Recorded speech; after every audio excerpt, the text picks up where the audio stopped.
Did Stephen King really just accuse Charlie Kirk of one of the most extreme things imaginable and then backtrack under fire? The legendary horror author found himself in the middle of a storm after posting about Kirk only hours after the activist's tragic death. The backlash was immediate, the apology came quickly, but what King actually said and how people responded has left the internet divided. It started with a single post on X, formerly Twitter. Stephen King responded to a tribute calling Charlie Kirk not controversial, and he fired back with a line that stunned both fans and critics. King wrote that Kirk had advocated stoning gays to death. The post went live just as the shocking news of Kirk's fatal shooting at Utah Valley University was spreading. Timing couldn't have been worse. Screenshots of King's words traveled faster than the original tribute, and in an instant, outrage exploded. Conservative voices wasted no time. Senator Ted Cruz called King a horrible, twisted liar. Jesse Waters and others amplified the backlash, accusing the author of using a man's death for cheap shots.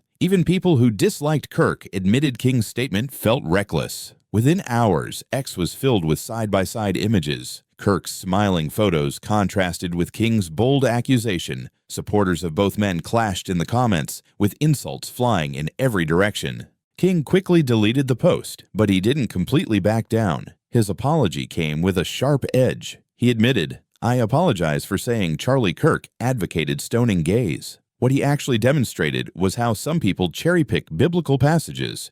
In other words, the apology was for the exact wording, not the criticism itself. King even poked fun at himself, saying he learned the hard way about reading something on Twitter without fact-checking. To many, it didn't feel like regret. It felt like defiance wrapped in an apology. So, where did this claim even come from? Back in 2024, Kirk clashed with children's YouTuber Ms. Rachel after she defended Pride celebrations using the phrase, "love your neighbor." Kirk fired back in a video, sarcastically pointing to the same book of scripture, saying that, in that same section, it says, "A man who lies with another man shall be stoned to death." He ended the clip with a smirk and the phrase, "just saying." Critics called it dangerous rhetoric. His fans insisted it was nothing more than satire. But that single clip would resurface again and again, and it became the spark behind King's comment. Charlie Kirk had built a career on controversy. Founding Turning Point USA at just 18, he became a staple on college campuses, famous for setting up his Prove Me Wrong booth. Whether you loved him or hated him, he knew how to spark debate. He was in Utah kicking off his American Comeback Tour when tragedy struck. Video from that day shows Kirk engaging with students before shots suddenly rang out. Chaos erupted, with students sprinting from the sound of gunfire. Moments later, news broke that Kirk had been fatally struck. The shooting turned Kirk into an even bigger flashpoint. Former President Donald Trump rushed to Truth Social, writing, "We must all pray for Charlie Kirk, who has been shot.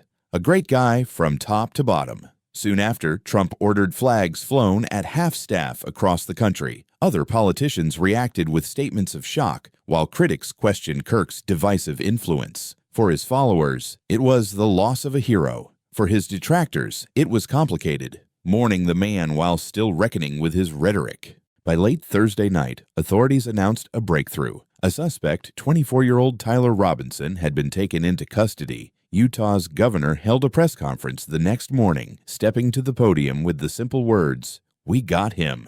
For many, relief mixed with sorrow. The crime itself was shocking enough, but the speed of the arrest brought a rare moment of closure. Meanwhile, Kirk's family, his wife Erica Francevay and their 2 young children, were left to grieve under a public spotlight. Stephen King's post may have been deleted, but its impact lingers. It raises bigger questions. How quickly should public figures speak online, especially during moments of tragedy? When a misquote spreads faster than the correction, can an apology ever catch up? And in this case, 2 polarizing figures collided in a way nobody expected, one through his life's work, the other through a single tweet. What remains is a cautionary tale about words, legacies, and the way the internet can turn grief into outrage in an instant. In the end, Stephen King's apology wasn't just about a single mistake. It highlighted the razor-thin line between criticism and misinformation, and how even the most famous voices can fall into the trap of posting too fast. Charlie Kirk's death was already a national story, but King's words poured gasoline on the fire.